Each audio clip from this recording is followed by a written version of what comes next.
Okay, today we're going to be going over angle in if two vectors are orthogonal and in inner product spaces. So the first question is asking the angle between u, which is equal to 1 and -3, and v, which is equal to 2 and 4. So for this, all we have to do is put it into our formula, which states that cos theta is equal to the inner product of u and v divided by the magnitude of u times the magnitude of v. So to make this easier, we're going to find the inner product of u and v, the magnitude of u, and the magnitude of v all separately, and just plug them into the formula after. So since this is using standard inner product, this means that we're just going to have to multiply our u1 and v1, which is 1 multiplied by 2, plus u2 and v2, which is -3 and 4, giving us 2 plus -12, which is -10. And now to find our magnitude of v, magnitude of u, this is the square root of the inner product of u and u, which is equal to the square root of 1 and 1 plus -3 and -3, which gives us the square root of 10. And then the magnitude of v, again, is just the inner product of v and v, which is equal to the square root of 2 multiplied by 2 plus 4 multiplied by 4, which gives us the square root of 16 plus 4, which is 20. So now putting it into the formula, we get -10 divided by the square root of 10 multiplied by the square root of 20, which then can become -10 over the square root of 200, because if you have a square root of a multiplied by a square root of b, this is the same as the square root of a times b. So now what we're able to do is change the square root to -10 over, and then if we split this into 100 times 2, we could take the 100 out of the square root, making it 10 root 2. And now we get, if these cancels, it's -1 over root 2. Or if you want the square root in the top, so you multiply both the top and bottom by root 2, this will become -√2 divided by 2. And this is what our cos of theta will be equal to. So if you want to just find what your theta is equal to, all you have to do is you take the cos inverse of our answer, which is going to be our -1 over root 2. So now our second question, or question 3 in the textbook, we have p is equal to -1 plus 5x plus 2x squared, and q is equal to 2 plus 4x minus 9x squared. And we're going to try to find the angle between them again, which is, again, our cos of theta is equal to the inner product of, this time it will be p and q, divided by the magnitude of p multiplied by the magnitude of q. So we're going to start it the same way as the last question. We're going to find all our steps first, so which is going to be our inner product and our magnitudes. So the inner product of p and q in this form is just going to be our terms with respect to the variable.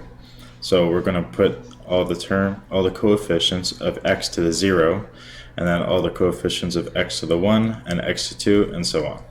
So this one is going to be -2 multiplied by 2 plus 5 times 4 plus 2 times -9, which will give you -2 plus 20 minus 18, which will give you 0. And we'll just finish it off, even though we know it will all go to 0. because that's what our numerator is. So the length of p is going to be the square root of the inner product of p with p, which is equal to the square root of -1 with -1 plus 25 plus 4, which is going to be 1 plus 4, which is 5, plus 25, giving us root 30. And then our q is going to be equal to the square root of q with q, which is going to be equal to 2 times 2, which is 4, plus 4 times 4, which is 16, plus -9 times -9, which is 81, giving us root of 101, which means that our cosine of theta to find the angle is going to be equal to 0 over root 30 times root 101, which is just all 0, because if the numerator is 0, it all goes to 0. And now we're going to try to find the angle with two matrices. So for angle, we know we need to find the inner product of A and B, the magnitude of A, and the magnitude of B. But since they are matrices, it's a little bit harder, because if you remember, the inner product is going to be the trace of our first term transposed multiplied by our second matrix. And if you remember, our A transpose is going to be equal to, you keep the diagonal the same, and then you just change everything else. So this becomes 4 and -1. We will get 2, -1, 4, and 3 multiplied by -3, 1, 4, and 2, which will give us 2 times -3. For our top left, we'll get 2 times -3, which is -6, plus 4, so that's -6. We're going to get 2 times -3, which is -6, plus 1, plus -1 times 4, which is -6, plus -4, which is -10. And then since we're doing the trace, these two diagonals don't really matter since they're not going to be involved anyway.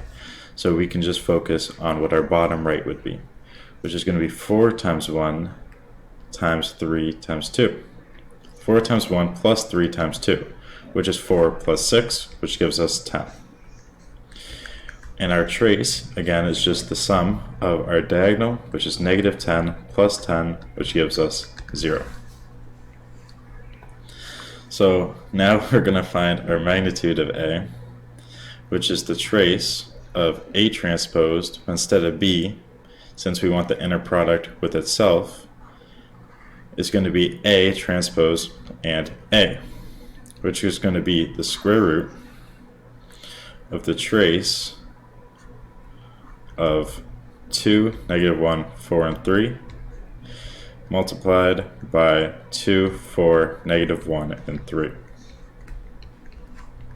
which gives us the square root of the trace.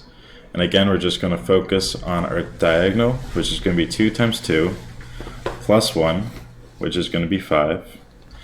And then our bottom is going to be 4 times 4, which is 16, plus 9, which gives us 25.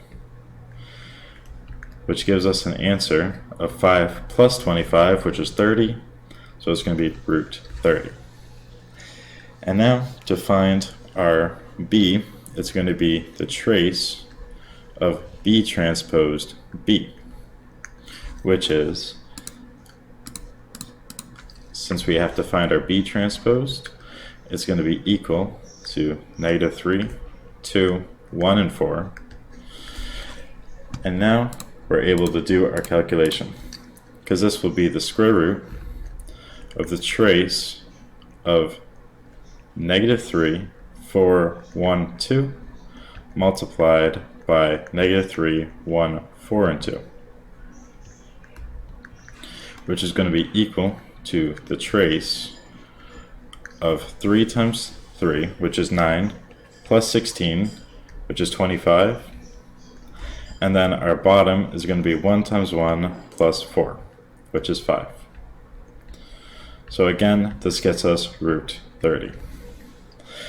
So now for our final answer, we get cosine theta is equal to our inner product of a and b, which is 0, divided by our magnitude of a, which is root 30, and our magnitude of b, which is root 30, which gives us, again, 0. So now we're going to do a question on to find if two vectors are orthogonal to the inner with respect to the inner product.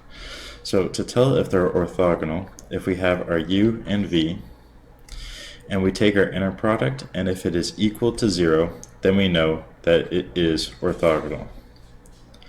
So for our example, we have u as equal to -1, 3, and 2, and our v is equal to 4, 2, and -1. So we're going to find our inner product of u and v, which is going to be -1 times 4 plus 3 times 2 plus 2 times -1. And this gives us -4 plus 6 minus 2, which will give us 0, which means that our vectors u and v are orthogonal